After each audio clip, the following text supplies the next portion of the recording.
Itu yang beliau wasiatkan, kun ala dahri mi'wanan lidhi amalin yarju nadaka fa innal hurra mi'wanu. Itu secara umum. Secara khusus terutama itu orang yang sangat berharap kebaikanmu, ya karena dia tahu kamu orang yang mampu dan bisa membantu dia.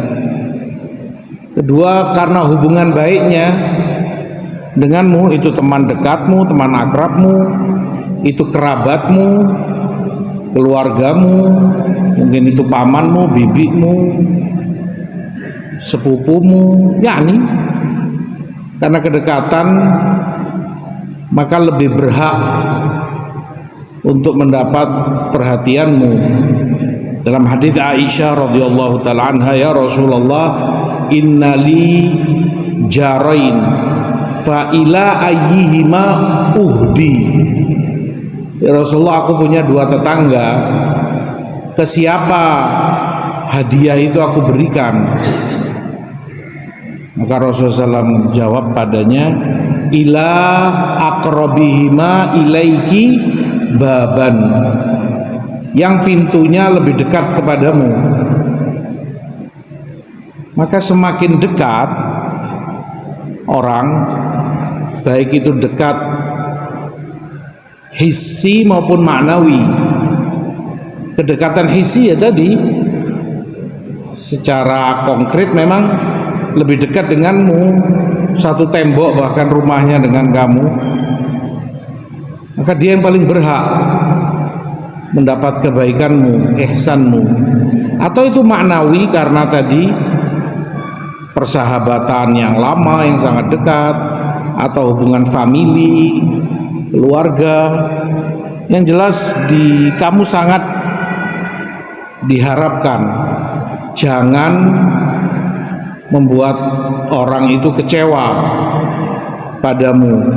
Saat dibutuh-butuhkannya bantuanmu, kamu malah tidak peduli kepada nasibnya. Masing-masing orang tentunya sesuai kemampuan dan kapasitasnya. Intinya kamu mau peduli dengan apa yang terjadi, dahr, apa saja problematika hidup, masalah, kesulitan, dan itu Rasul jadikan salah satu ciri penting dari iman, di mana dalam hadis Rasulullah SAW katakan, la yu'min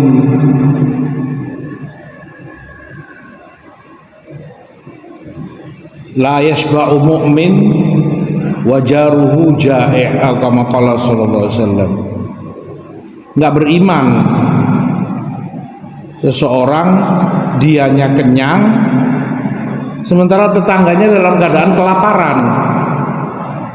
Artinya dia nggak peduli begitu. Dia nggak mau tahu.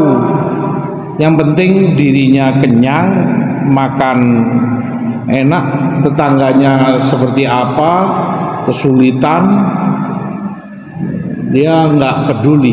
Bukan itu mukmin. Makanya Rasul katakan tidaklah beriman orang seperti itu. Kadang orang kan keterlaluan, nggak pedulinya. Tetangganya mungkin sedang ada masalah, anaknya sedang operasi, orang tuanya sedang apa, dan dia nggak peduli, bahkan tahu aja enggak. Mayas loh, nggak benar yang seperti itu. Maka beliau wasiatkan di sini, kun mi'wanan, kun ala dahri mi'wanan. Hendaknya kamu dalam hidup, saat terjadi kesulitan pada orang lain, kamu menjadi sosok yang membantu. Membantu nggak harus dengan harta tadi, mungkin tenagamu, bahkan kepedulianmu. Kamu tanya, kamu beri solusi dan semisalnya.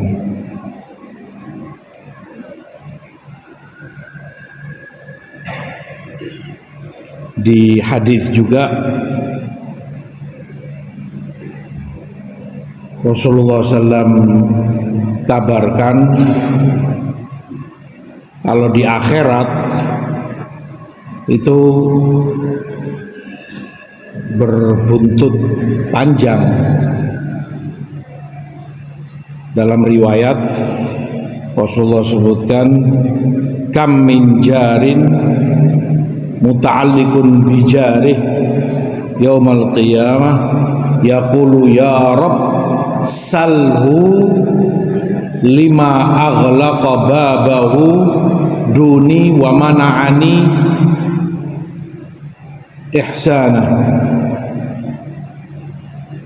Berapa banyak tetangga itu akan bergantung, berpegang kepada tetangganya di akhirat dan diadukan kepada Allah si tetangga ini. Dia katakan kepada Allah, ya Allah, tanya dia, ini mintai pertanggungjawabannya, kenapa dulu ketika di dunia dia tutup pintu rumahnya dariku dan dia cegah aku, dia halangi aku dari kebaikannya. Artinya dia nggak merasakan kebaikan dari tetangga dia ini, dan dia tutup pintunya. Ya, ini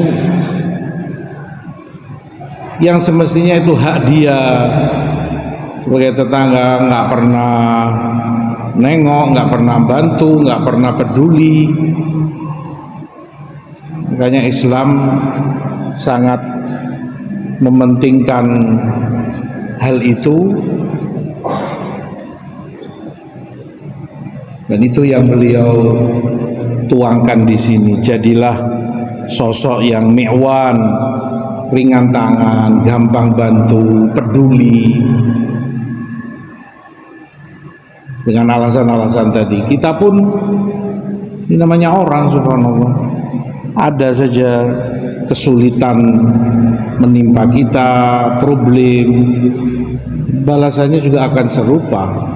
Kalau kamu baik, kan Allah jadikan orang lain juga baik, peduli kepadamu.